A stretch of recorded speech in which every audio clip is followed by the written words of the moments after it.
this project. My job is like make sure the frame is good. Whatever you see from the frame, all the art stuff, landscape, furniture, anything you can see on the screen, I need to take care of it. Lighting is important for art, so usually I discuss with DP from the beginning, like what the lighting concept of the project and story. You're beginning to consider aspect ratio too. Yeah. So usually, and also the lens. When I do scouting, I usually ask DP what kind of lens and the ratio. So I put my Artemis camera same type of lens size, so I can see our frame. So you have to kind of think like the cinematographer as well, so that you can design the space to work well for the frame. Yeah, it's kind of collaboration because I also DP also think about art, like what kind of color he wants and then what texture he wants. We discuss pretty much everything. So lighting and production design, I would actually argue that they're both more important than the camera that you're actually shooting on. I mean, when I was building out this space, I spent maybe 5 seconds picking out which camera I'm going to use, and I spent way more time figuring out what I want in the space that's in the shot right here. And I have a whole guide on how I built out the set, by the way, in case you're interested. Go back to production design. Watching Young work was incredible. She took this normal looking house and completely converted it in one day with her crew. One day! Yeah, that's the production designer's job, I think. The reason people feel it's completely brown is because of wallpaper. Because the wallpaper really changed the entire atmosphere. And I changed the tile from the kitchen. The director doesn't want to look like a very normal Christmas decoration house, which is the girl's perspective. So I made it a little bit more like a girl's imagination of Christmas decoration. Also, I took to costume a lot because it really matters for art as well. So it's all about collaboration. Do you work with a lot of people that are not easy, but you kind of have to because of the talent? No, I don't work with much.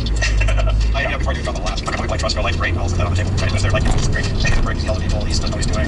Or he doesn't know he's great. You just don't. And then like kind of got the ball rolling. And Fincher saw Joe Kosinski brought it to his company at the time. Fincher recommended me to Joe, and then Joe and I did some course together, and then we went to trying to get himself my first job with Joe. Top Gun. What was that experience?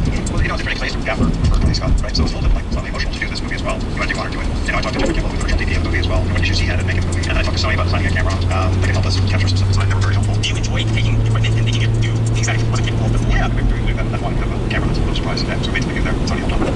That's the next. Yeah, I'm excited to go to the theaters. Made it smaller and faster. You definitely seem to like shooting practically. A lot of Top Gun is very practical, but you're also familiar with working with heavy VFX. How do you like working between the two? Our goal is to shoot as I feel like if Top Gun was shot on people, and after but when you get the thrill of just the actors' emotions actually achieve the whole thing, the lighting sitting around, it's realistic and non-moving. It's a big part of the impact that I felt in the theaters along is like the feel. I mean, you see the jets flying by and in the cockpit from a sound design, from the engine, it just feels like when you first saw the first trailer, there's a moment where you see everyone like before they go over the back, but they never do the drop. Like, so then when you see Top of the back, and then you see the drop, and you have the air, then you're connected. That's real. It's not happening. It is pretty impressive looking at the monitor and just seeing the amount of detail in it, but also just like seeing the highlights outside the window and still getting the shadows. I think like that really helps you like blocking your settings. Yeah, you have to control the lights. It's your first time pulling focus on an iPhone? Yeah, we've shot it before. It's the first time I've actually pulled focus. You made it work out. And even focus mode, wireless. People told them like Magic did it work too big, so now wireless can't even usually was built up is now wirelessly compatible with Blackmagic. I'm gonna it's your full focus. And then I saw that you have some labels for your some labels. They're got the wires, there's stickers that go by to on that. They come in a sheet, you can off from underneath. Is there any visual markers that you place in? There are. Yeah, it has all that. For me, it's quicker to have those big visual markers. How was the NAC on top? It's very quick. That makes sense. It's something that's each one. See all these videos online of these jets just blasting past the ground. Whatever the speed of like amazing. There's also there's all these different accessories attached onto the phone. In the past, it's been pretty tricky and cumbersome to bring out some of the small phone. What Macario's been using on the shoot is a new system from it's called a Rono system. Basically, it's a phone case with all these different attachment points. It also has power pass through the whole case. So basically, you can attach a battery handle and it powers all the accessories throughout the case, as well as top over phone back. This is your first full-on shoot that you've done completely on iPhone. Did you kind of see it? Or is it challenging? Yeah, really well.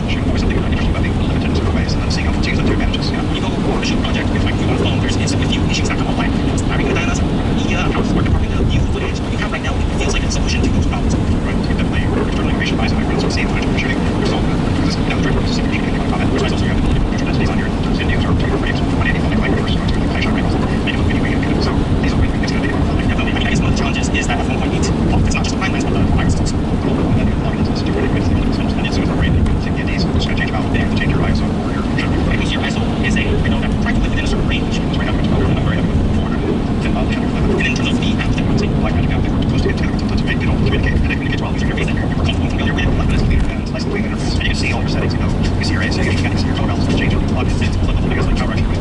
You can fan on, you can lights on, all the accessories, and it'll power your battery through. Okay. First time I started using notifications on the device just because just how the power distribution happens. Just running out, all the accessories get powered on that. We'll just kind of see that same theory can come into this man's run off, so it's easy to run off first. That's pretty simple. And there's other things like Microsoft, which you probably not use unless it's yeah, I use it. Everything's different. Sometimes you may want to think that that's not what I do.